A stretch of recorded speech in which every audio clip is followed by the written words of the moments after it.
Iwi-withdraw ko na po itong 311 pesos, direct GCash, dito sa gold coin sa Lionscape Crush Saga. Itap lang po ang withdraw money. Makikita natin dito yung amount, 311.86 pesos, yung method GCash, at meron po siyang fee na 20 pesos. So expected, yung darating na lang na pera ay 291.86 pesos. Dito sa baba, ilagay lang po natin yung number at full name na ginamit natin sa ating GCash account and then i-confirm.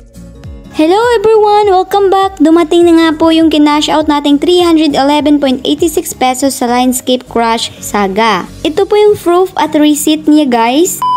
Hello everyone! Welcome back sa aking YouTube channel. For today's video, ito na po yung update na ibibigay ko sa inyo about dito sa Lionscape Crush Saga. Sasagutin ko din po yung mga katanungan ninyo doon sa part 1 na video. So ngayon, magla-live cash out po ako dito sa gold coin sa Lionscape Crush Saga. Dahil sinabi ko naman sa inyo doon sa part 1 video na i-update ko kayo dito sa gold coin sa Lionscape Crush Saga kung payable pa rin ba until now. So kung ikaw ay interesado sa video ito, panoorin mo ito hanggang sa dulo. Let's start guys!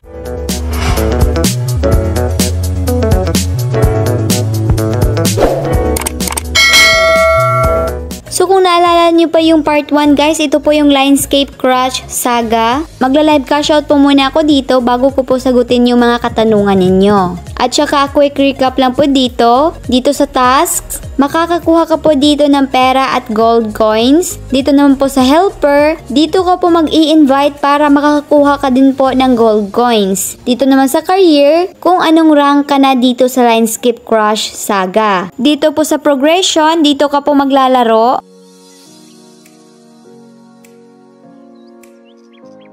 Ganun lang din po siya kadali laruin guys, no? So ngayon, itap na po natin itong gold coins na nasa taas. So makikita niyo po dito na meron na po akong naipong 311.86 pesos na gold coins. Lahat po ito i-withdraw ko ngayon. Palitan lang po natin ito ng payment method. Itap lang po ito and then piliin itong GCash. Makikita niyo po dito sa gilid na makakapag-withdraw lang po daw tayo ng pera dito kapag more than 100 pesos na yung pera natin. Since 311 pesos na po yung pera ko, pwede na po ito ma-withdraw. Bago ko po ito i-withdraw, ipapakita ko po muna sa inyo yung laman ng aking GCash account. Makikita niyo po dito na meron pa akong balance na 460.39 pesos. So ngayon, itap na po itong withdraw money. Makikita po natin yung amount ko, 311.86 pesos. Yung method GCash. At guys, meron po siyang fee na 20 pesos. So expected guys, yung dadating na lang sa akin ay 291.86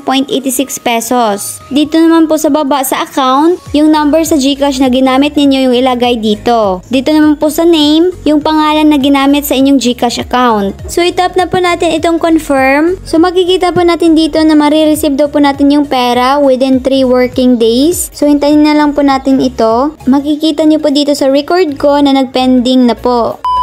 Hello guys! Welcome back! Dumating na po yung 311.86 pesos na kinash out ko doon sa Lionscape Crush Saga. Nung pinakita ko po sa inyo yung balance ko, 460.39 pesos lang po yun. Ngayon, 752.25 pesos na po. Ito po yung message sa GCash guys na naka-receive po ako ng pera. Ito din po yung receipt niya guys na dumating talaga yung 291.86 pesos sa aking GCash account. Makikita niyo po dito na nag-success na po yung amount na withdraw ko dito sa Lionscape Crush Saga. So legit siya guys, no? Still payable pa rin po yung gold coin sa Lionscape Crush Saga until now. So ngayon, sasagutin ko na po yung mga concern nyo about dito sa game guys. So ang sabi po dito, ano po ba yung 15 chests para ma-cash out yung 2K sa Lionscape? Ito po yung chest na sinasabi niya or ito pong isa na manonood ka ng ads. Dito naman sa isa, ma'am ask lang pagtapos po ba ng 15 days withdraw na po. No additional task po ba? So ang masasabi ko po dito, sa akin po na-withdraw ko talaga siya ng walang ibang additional tasks. Pero nag-invite po ako ng madami doon. Hindi ko po alam kung meron na po bang additional na tasks itong green money. Kasi hindi pa po ako nakapag-withdraw ulit dito. Kasi palagi pong ina-update itong game na to. Dito naman, paano mo na-withdraw yan? 15 days dapat mag-check-in. Wala pa naman 15 days yung game. Dito po hindi ko po alam kung ano yung point niya. Kung ito ba ang apps wala pang 15 days or yung paglalaro ko wala pang 15 days. So kung ang ibig nyo pong sabihin wala pang 15 days yung paglalaro ko, naka-forward lang po yung video guys. At FYI lang din po, hindi ko po sinabi na nirelease po ito ngayong 2024. So baka nirelease na po ito noong 2023, in-update lang po siya palagi. Di po ba talaga makapag-withdraw pag walang helper? Sa Green Money po, hindi nyo po mawi-withdraw yung 2K kapag wala talaga kayong helper. Pero ito namang gold coins niya guys, pwede kayo makapag-withdraw dito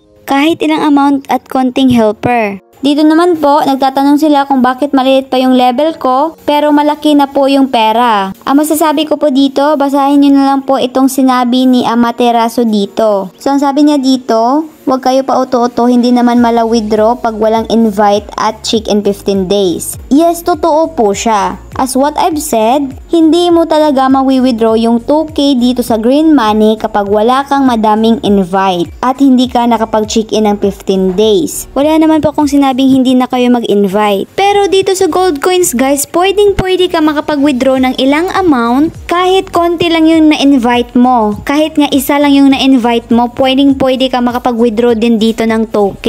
Basta active player lang po siya. Pwede ka din po makapag-self-invite dito. Ilan po na-invite sa Green Money? Sa akin po, nakapag-invite po ako ng 300 above. So dito naman, legit pa rin ba daw ito hanggang ngayon? Yes, legit na legit po yung gold coins dito sa Linescape Crush Saga. Pero ito pong Green Money, hindi ko po alam. Kasi hindi pa naman po ako nakapag-withdraw ulit. So ang advice ko na lang po sa inyo, mag-focus na lang po kayo dito sa gold coins. Makapag-withdraw kayo kahit ilang amount pa yan. At kahit din hindi kayo nakapag-invite ng madami. Dito na lang po tayo guys. Sana natulungan ko po kayo. Thank you for watching. God bless you all.